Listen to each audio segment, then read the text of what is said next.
Testing, testing. Take one. Jesus. Take one. Take one. Okay, well, we are here with the MVP. With the MVP. Olivia, thank you so much. As you know, this is our first interview. And we meet in a very random way, but it was meant to happen. I agree. So, no, first of all, thank you so much. And well, let's get it rolling. One of the things that I saw in your Instagram and that I really, really liked, it's one of my notes that I have here in Notion, and is that you wrote the following. I need to be prepared about that, sorry. No, you're good. So, you wrote, the more you give, the more you grow. Can you elaborate a little bit more on that? Yeah, so my name is Olivia from Toronto, Canada, owner and founder of the Give and Grow. And so we'll talk a little bit more about what that is and how it started. But the idea of the more you give, the more you grow has always been like my ethos, I think, throughout my life growing up. I've always been a giver. I've always wanted to help and be of service to other people. And part of the reason of why I went into healthcare, I worked at a hospital for about 7 years doing ultrasounds of the heart, and I always wanted to give back to the community in some way. And so I always felt that, the more you give, to others, to people in need, the more you can grow personally. I think there was, there's always a moment, or there's always been that part of me as I grew up. And I think that probably just came from the values that my parents taught me, and I think just coming from a place of being humble and the humility part as well. Nice, thank you. And when your ethnicity, where does it come from? So my mom is Filipino. She's from the Philippines, and my dad is from Vietnam. They both met in Toronto, where I was born. I see. I remember when we were having a conversation, you mentioned that in a way they were entrepreneurs as well, right? They had a restaurant? Yeah, my parents owned a Filipino restaurant for almost 20 years. And so I saw that kind of like everyday hustle. I saw the hard work that they put in as immigrants in this country. And they allowed me to kind of live this life and be able to explore, my own passions and starting my own business as well. It got me kind of thinking about, if they could do it, how could I create something for myself as well? Absolutely. So now that we talk a little bit about, where the give and grow, I remember that you mentioned that COVID really make a shift for you, and also in what you're doing right now. Can you share a little bit on what happened that... working at the hospital during COVID, a lot of people, are like, oh, healthcare workers are heroes, and they would clap the pots and pans and whatever, and it was like, okay. But it was really a moment, I think, being in a hospital setting, seeing actual sick, like COVID patients, being around just my coworkers who were all just affected by COVID at some capacity as well. A lot of people just got kind of sent home and were working from home. So I think not many people really saw it firsthand. And being in that environment kind of made me think, is this what I want to be doing kind of with my life? And so while working at the hospital, I also worked at a kids sports facility where I ran all of the girls sport programming. Every Monday it was like girls night, and it was girls ages 6 to 10 and like 11 to 15. And so I always knew that I was interested in sport and giving back specifically to young girls through sport.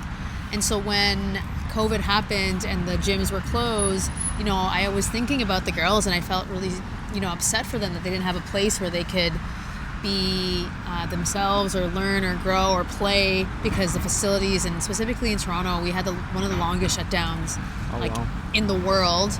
And so that space was taken away from them. And so when I started my business, The Give and Grow, it was during COVID. I started cutting my own basketballs. I spray painted them. I put little plants in them, and just started posting it on my Instagram. And I was like, who wants one of these?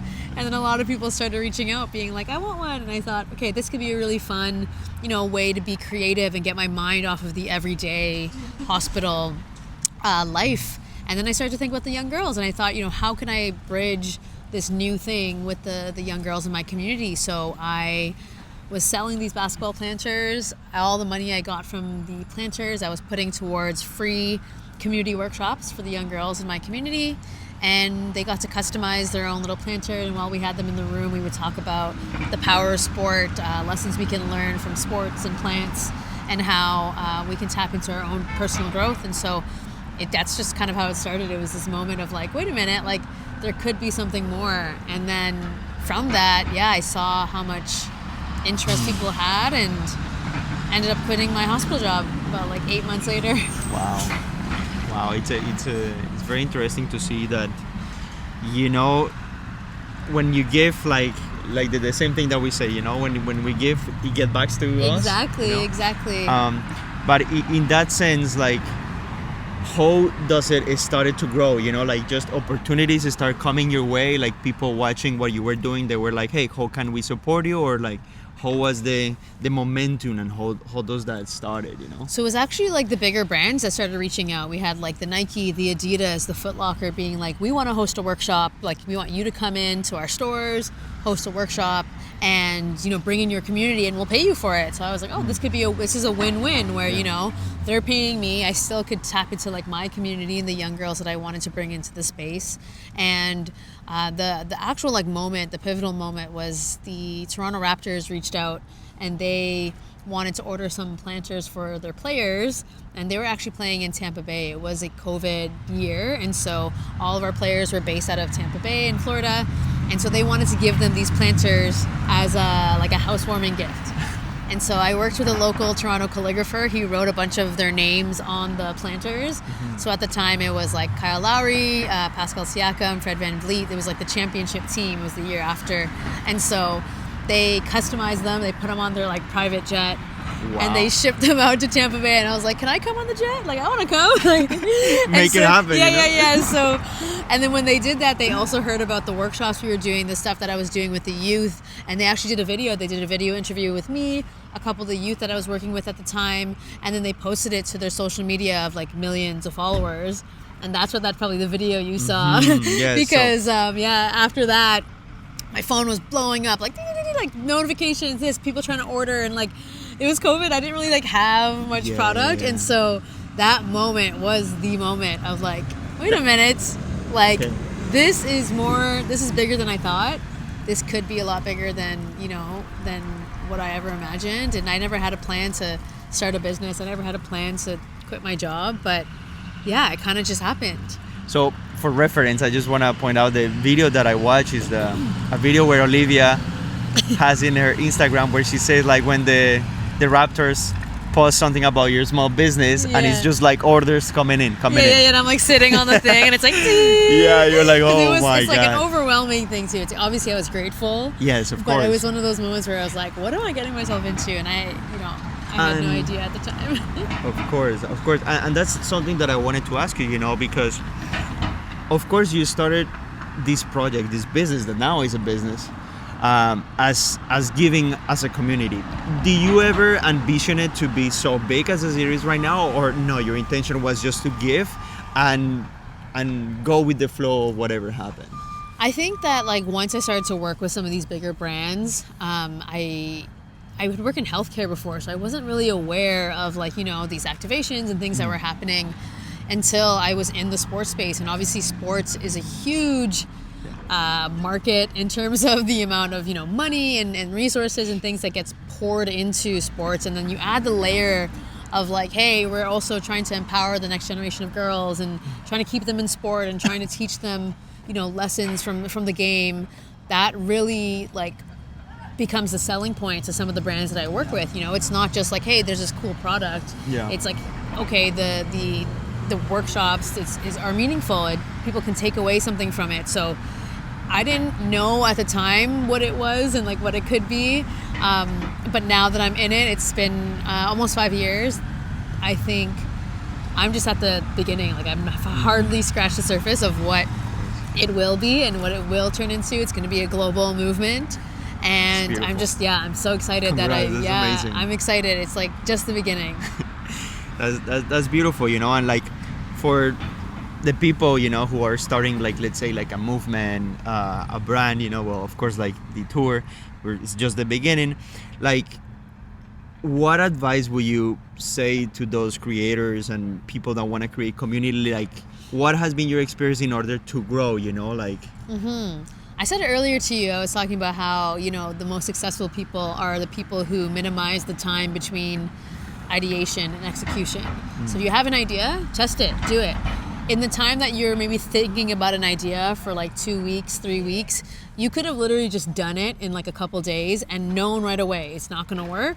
Let's move on to the new thing. So it's like, I think it's the moment where you're just, like fail fast, fail forward, because every failure that you have, it's just bringing you closer to whatever your version of success is. And so my advice that I always give to people is like, just do it, just try it. There's literally no harm like of just putting yourself out there and doing it. And if it doesn't work out, you can always pivot. We are very lucky to be growing up in an environment where, information is at our fingertips and we can learn from anyone. We can have access to information.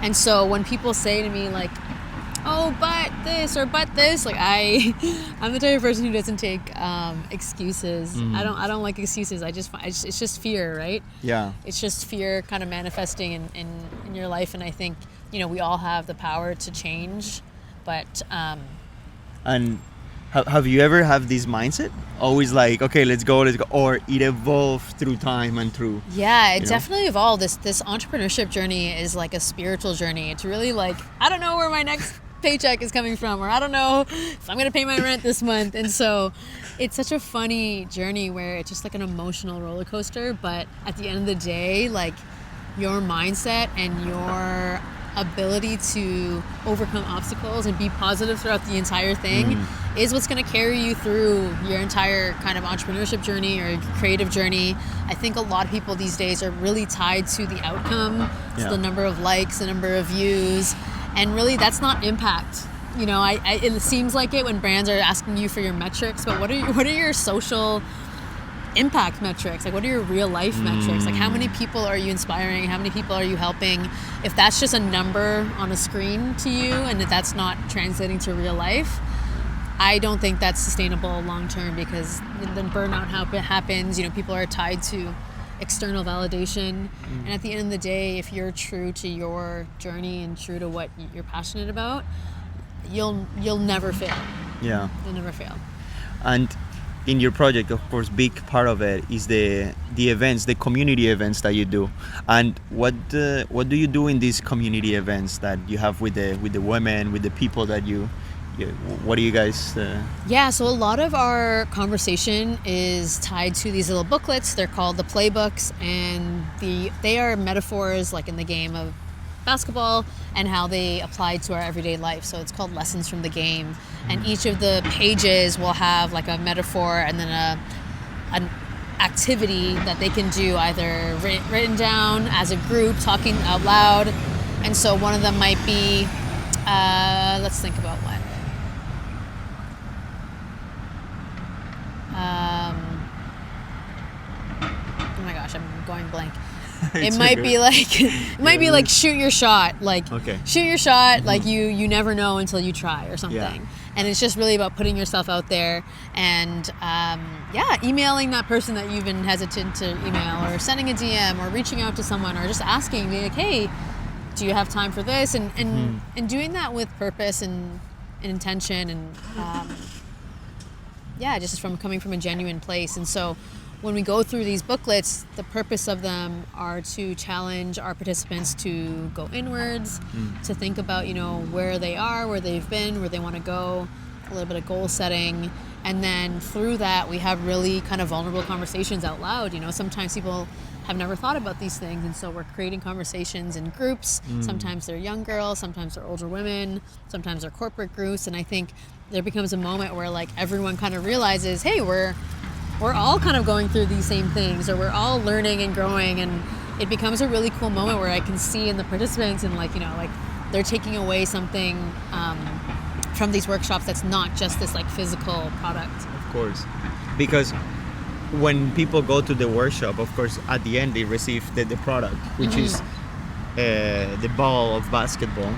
And something that I wanted to ask you is that when you started at the beginning, how this idea came up? You know, it's like you saw this basketball ball and then you like wanted to cut it, put a plan on it. I mean, Yeah, no, honestly, it was one of those things where like I just saw it on Etsy. I've seen other people do it. One of my friends did a whole YouTube video where she was making them, and so not anything that I have created on my own, but I think the layer that I've added, which is, you know, the community piece, the impact piece, the customization piece, has really like brought me to where I am today. yeah, of course. So it was just like a way, because when you started this project, at the beginning you started with the intention that I want to do something for the girls, right? And I feel like maybe the idea of seeing this basketball ball, it was like, oh, wait a minute, maybe I can put these ideas together. Exactly. And then I can... It's like the vessel.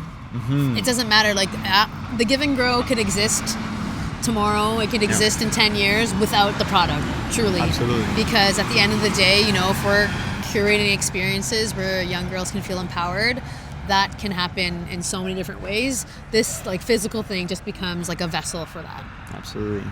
And I remember that we were talking and you told me that you are a big fan of basketball, you know, and you also mentioned that basketball literally, it is a culture, you know, it empowers the way you look, it empowers the way the music, you know. And do you mind sharing a little bit, because I'm from Colombia, and in Colombia, you know, basketball is not that big. And when you mentioned that, I was like, oh, wait a minute, I never thought about that. That's actually so true, you know. Yeah, basketball is one of those sports where it just expands beyond the court. And so yes, you have the actual game, but there's so many like avenues that are parallel to basketball, which is like music. So you have like a lot of hip hop culture.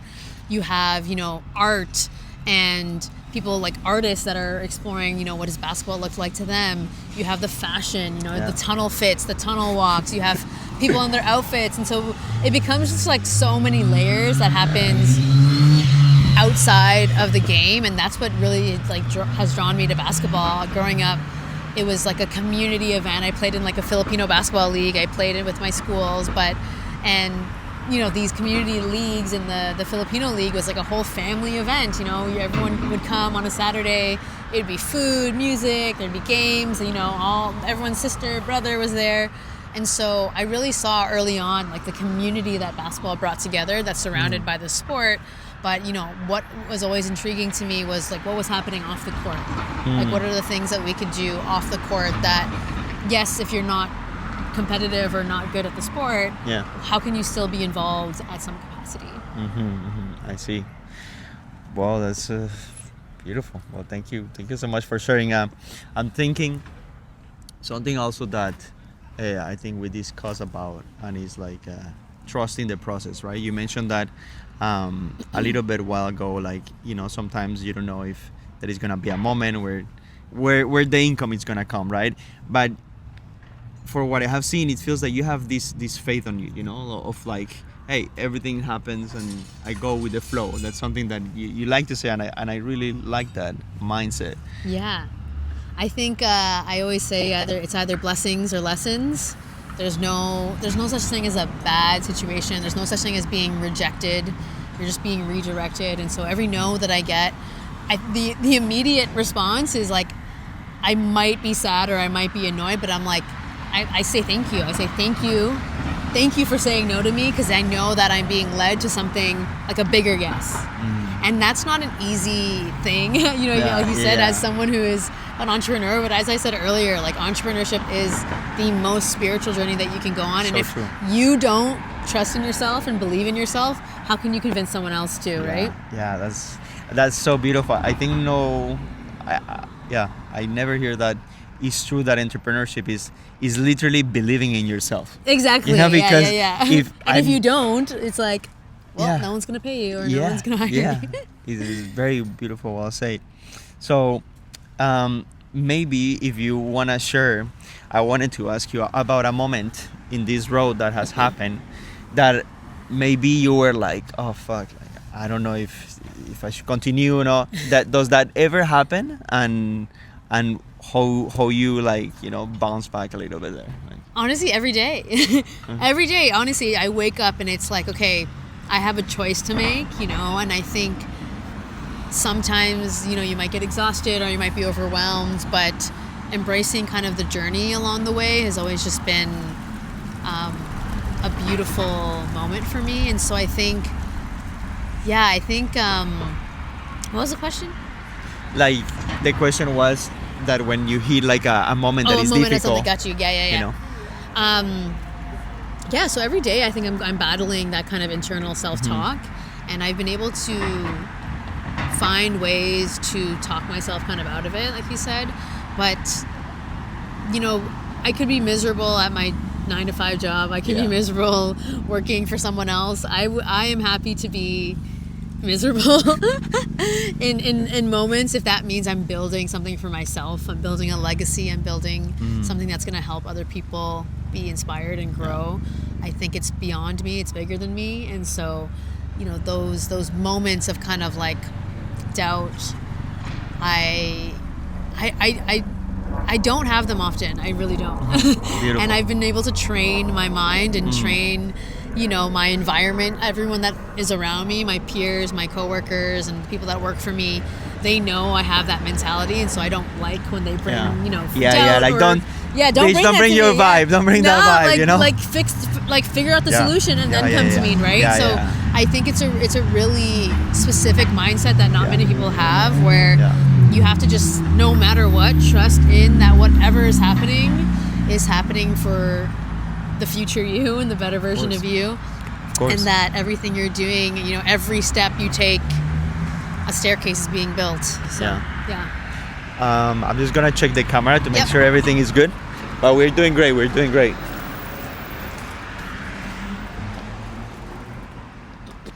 Yeah, did the lighting change? Yeah, exactly. I wanted to. Exactly, we're good there.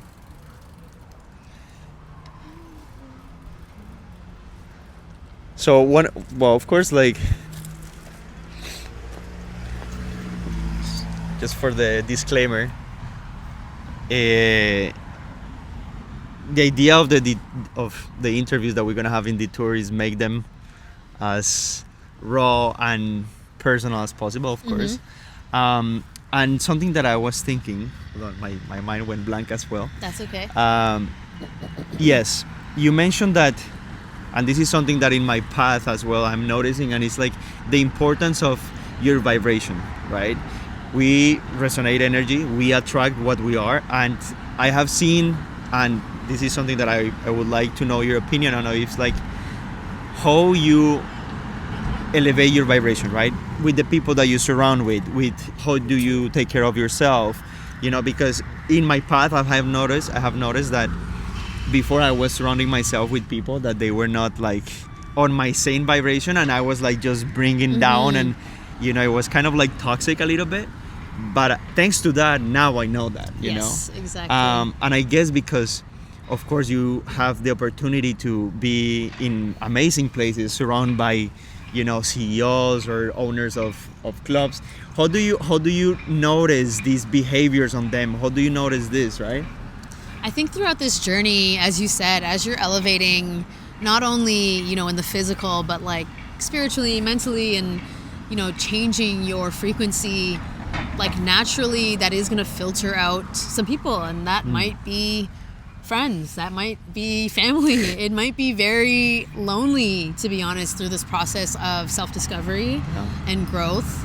But when you come on the other side of it, not that there's ever another side, I think it's beautiful. Like you said, you start to attract people that have the same type of mentality and frequency. And even when I first met you at the coffee shop, I remember you saying that you're like, I don't chase, I attract. And I think that's what we resonated on, to be honest. I saw how genuine you were with your project and what you wanted to do.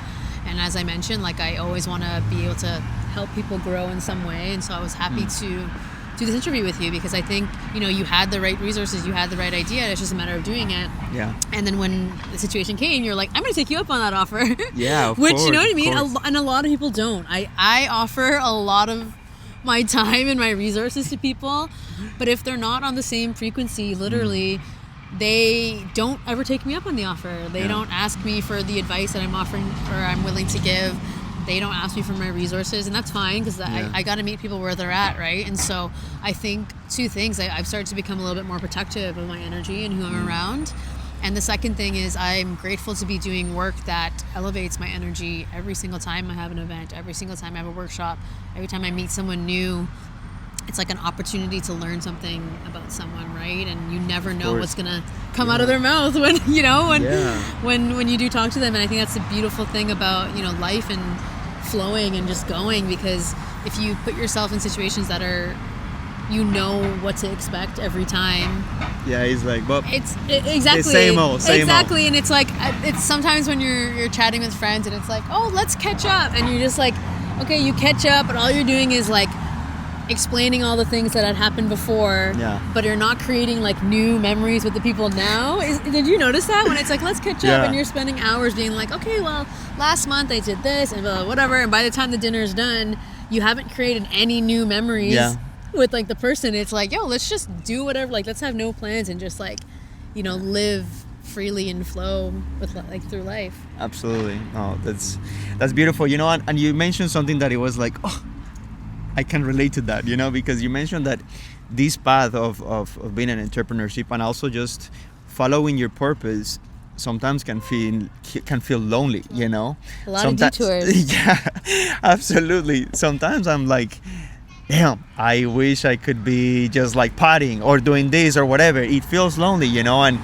but once you have that mission, that purpose, because I'm pretty sure you also feel the same, like, oh, I could be partying, I could, it's like, for me, I want to know in your case, what does give you that, yes, I want to do that, I feel, but it's okay, it's part of the process, because do you feel sometimes that way? Yeah, I think it's really, really important to build community around you so that at the moments where you want to not be grinding and working. I'm at the point now where I would call like my soft girl business era, or like I'm like soft girl. Like it's like my soft girl era, and when it comes to my business, because I used to be very like, I'm working from this time to this time. I don't have time to see friends. I don't have time to do whatever, and I did that for a little bit, and I found myself and I'm isolating. So it's like a two-way street where it's like, yes, it feels lonely, but am I self-isolating? And so, am I the problem? It's so true. Am I the problem? It's like don't hit yourself. No, don't hit yourself. Well, exactly. So it is that kind of balance between,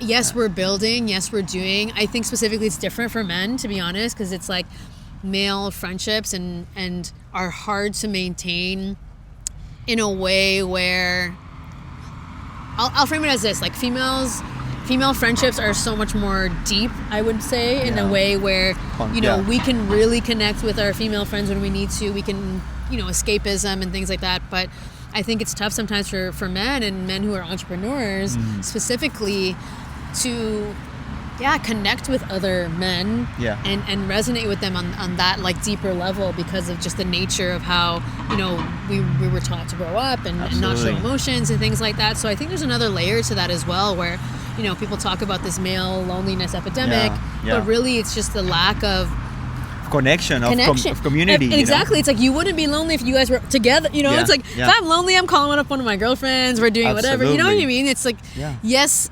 there's being lonely at the top and being lonely on the journey, but you can choose, for that to be the case. 100%. I think. Yeah. I totally understand that, because there is studies that shows that when there is a relationship and both partners break up, it's harder for the men to go back into the society or exactly, whatever. Because he don't have like people around that he can just vent and okay, this is what happened. But in the contrary, girls, of course, you get together, you talk, and that helps you to move on.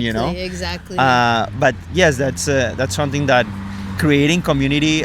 Also, as a man, I feel personally, thankfully, I have been grown to be able to express myself. When I feel that I need to cry, I cry. Like it's not difficult for me to express my emotions, but I do understand that sometimes it can be difficult, you know. And the key is in what you say, to build that group of friends, of men, of course, in this case, to support you. You know, hey, bro, can I give you a call? Like, Yeah. do you have some time? And other you know? people that might be building, right? Like if everyone here thinks that they're building alone, Yeah. but they're not talking to each other, Yeah. You'll realize really quick that like other people are feeling the same way, right? Yeah. That's why I love co-working so much, because it's nice to be surrounded by people grinding like that energy, you know. And it's the same thing with friends, but no, that's definitely. Well, maybe I'm just gonna check the camera again because the sun is going up, but I want to move into the DÉTOUR section. Oh, you know, it's like DÉTOUR section. We answered a bunch of it. Yes, it's true. We already have answered a bunch of it. Just gonna, we're perfect now. It's actually pretty dope. Yeah, the half flight. Yeah, I love it. So, of course, as you know, the idea of DÉTOUR, it's based in Montreal. It came from Montreal. The city has so many detours, such as in life, of course. So the first question is DÉTOUR. What is a detour life has thrown at your way recently? One that changed your direction or maybe even changed you, you know? If you can... Yeah, so if I can pinpoint the exact moment, it would be when I was working at the hospital and the Raptors had just released our collaboration or our video. And I remember being at the hospital and looking at my phone, and it was like going crazy. It was like thousands of notifications on my phone, like, tick, tick, tick, while I was in the hospital, and like no one that I worked with really kind of knew what was going on. And so it was a funny moment of like the dichotomy of like being in my scrubs, being at the hospital, and then meanwhile the Raptors just post this like video of me, and it's just like, wait a minute, like this, like what is this? And that was really the DÉTOUR moment, the pivotal moment where everything changed after that. You know, obviously being backed by an NBA team gave me a lot of leverage and gave me a lot of opportunities. And so when I was in the hospital, that immediately was a moment where I was like, okay, this could be a thing. Like maybe I should quit my job. I ended up quitting my job like maybe like 6 to 8 months after I started the Give and Grow. It was very quick because I was like, if I'm going to take this opportunity, I'm going to take it. I'm not going to wait. I can always go back to the hospital. And so luckily for me, like my DÉTOUR still had a backup plan. I had a backup plan. I could go back to the hospital if I wanted to.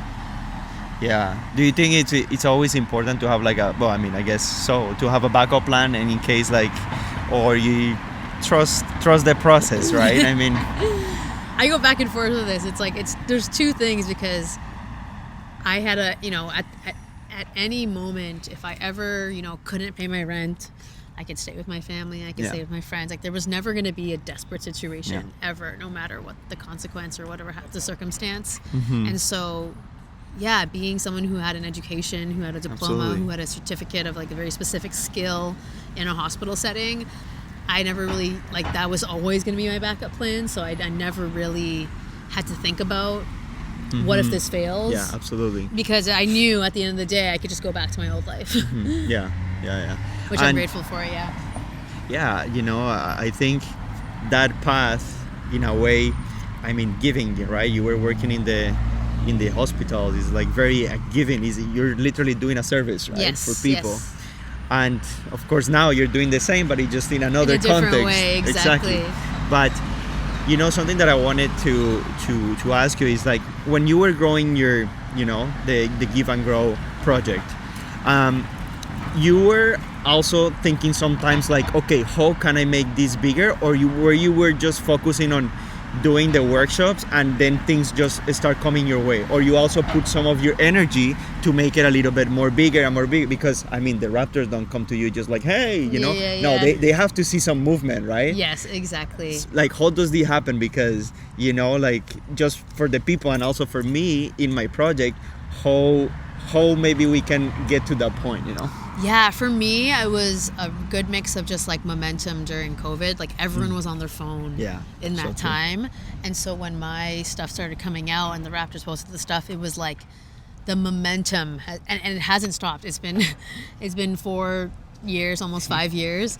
Let's and go. I'm still just like moving on momentum. I'm now at the point, as I mentioned, in my soft girl business era where I'm taking a step back, doing less movement, travel, in-person stuff, and starting to build a better foundation. We're expanding to new sports. So we just expanded into soccer and football. And so now I would say is the moment where I've been taking a moment to like plan the business, look 5 years down the road, and yeah, really just celebrate the accomplishments that I've had in the last 5 years. See, it's beautiful. So I was just like zoning out for a moment. I'm sorry. Maybe I'm high in life a little bit. Yes. But in that, the other question that I wanted is like, hold on, I'm trying to remember which was it. What's the E? The E. Let's go with the E. I hope I remember the other one. Is energy. Oh, yeah. So, yes, this is a good one. So the E is in energy. So when life blocks your path in a way, you know, I think we already discussed a little bit about this. How do you find the energy to keep going again, you know? Like, Yeah, I'm gonna just kind of repeat it again. Only blessings and lessons. mm-hmm. So anything that I get rejected from, if there's a roadblock or whatever you want to call it, I don't let it get to me. I just, I keep it moving. And so I am grateful to be in a position where, the work that I do gives me energy. And so I don't often, need to be refueling in a different way. It's like a loop. You know? It's like a feedback Yeah, loop. exactly. Exactly. Like the more you give, the more you grow. Yeah. That's where do you always have this phrase always, or it came to a moment, or like? When I was thinking of the name, The Give and Grow, I was very, very intentional about it being about giving and growing the community. So giving back or growing yourself, growing the community at some capacity. I was like right early on, I knew that even when you saw the word, you wouldn't think it was something to do with basketball. Yeah. Or you wouldn't, it could be a blanket term for so many different things that I made sure that it was something that I could use, long term, that if it was away from just basketball, it would still make sense. It's like universal. Yes, right? Exactly. Yeah, I remember the thing that I said, and because you said that you started your business when it was COVID, and of course people were more in their phone. And I remember, I love this thing, and it's like, luck is when opportunity meets preparation. Exactly. So good, Exactly, yeah. So I was putting in the work, I was doing the thing, and then the opportunities kept coming. Exactly. So talking about that is actually the O of opportunity or opening. So what's an opportunity you almost missed, but that ended up changing everything, I'll say, like, in the opposite way, what is an opportunity that came that did change a lot of things for me? Yeah. I got invited to go to NBA All-Star Weekend in 2021 in Cleveland, and so I got hired by the NBA to travel to Cleveland, execute workshops for their fans, and there was over like thousands of fans in space, and so that was the moment where I thought of, the Give and Grow, like, beyond just Toronto and Canada. It started to become this like global thing, global movement, and being there really opened up my eyes to what the sports industry like and really looked like. Nice, beautiful. So what the U of uplift and you, so what's a dream you're working towards, like the thing that makes you feel most alive, of course? I think at the end of the day, I want to make sure that the Give and Grow stays true to its purpose, which is, empowering the next generation of girls and women through the love of sports, and continuing to use mentorship and guidance and leadership and helping each other grow as that foundation to be able to do so. I think sometimes I get lost in, I could sell my product here, I can sell to this brand and this brand, and then I steer away from my mission and my ethos. And so I think the one thing that I'm working towards is really making sure that every single partnership and every single thing I do goes back to that mission. That's like your North Star or yeah, something. exactly. Yeah. Like your compass or something. Exactly. I'm trying to like something that is of course related to detours that we see in the streets that keep us on the road. It's like the signs Exactly, kind of, literally. Yeah, that's like your sign, that ethos of why you started this exactly in the first place. Beautiful. So the R for radical. If you could change one thing about the world, something radical, what would that be? I think if it was just something as simple as like if everyone moved and made decisions based on love, there's not anything that, bad that comes from that. The love of the planet, the love of yourself, the love of others, the love of your neighbors.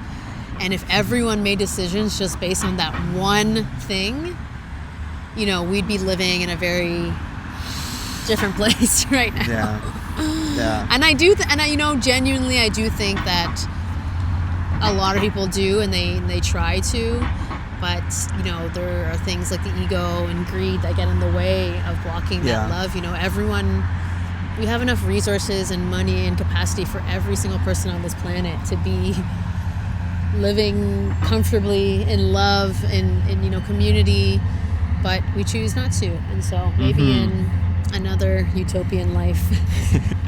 And I think the way to empower that, it's by projects like yours, that empowers community, that projects that empower self-growth between each other, right? Like every person that we see, it's a unique world. They have so much experience, they have made so much mistakes, that if we just have the opportunity to say, yes, hi, exactly, how you doing?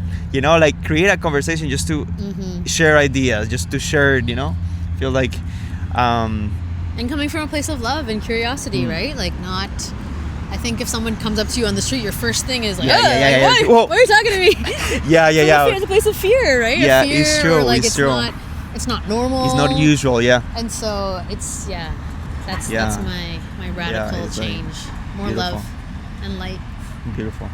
So, and then we have the rise, which is the arrow of DÉTOUR. Like, what will be like for the viewers, for the people watching this, a message that you would like to share with them, to inspire them, to make them realize whatever you would like to share. I've dropped some gems already, but let's think. The one I really like is... You drop a lot of good things already. Thank you for that. Is be patient. Nothing in nature blooms all year. So I think we talked about seasons earlier, just the seasons, we're in the fall and the trees need to die in order for them to grow again, And so, you could be putting in effort and you may not see results right away, but, the most beautiful things are the trees, the plants, the flowers. They don't bloom all year. That's beautiful. Yeah, that's so very nice. Well, I think I'm very happy that I get to do this first interview with you, because you are such a beautiful woman, very open, to share, and that's beautiful. I think I really thank you from my heart for doing part of the project. I got sharing you. Sharing your experience and sharing your beautiful project. I think you're creating community. You are doing it, as you say, from love. And love have no limits, so definitely your project is not gonna have any limit. Yes, so exactly. Thank you so much. No problem. For DÉTOUR. Thank you. DÉTOUR, episode 1, mic drop. Let's go. Sweet, that was dope. That's a wrap. That was very nice. Fuck, it's getting cold now. Yeah, it's getting cold. Right outside the... Welcome to Canada. You have a jacket? I did it. You got excited.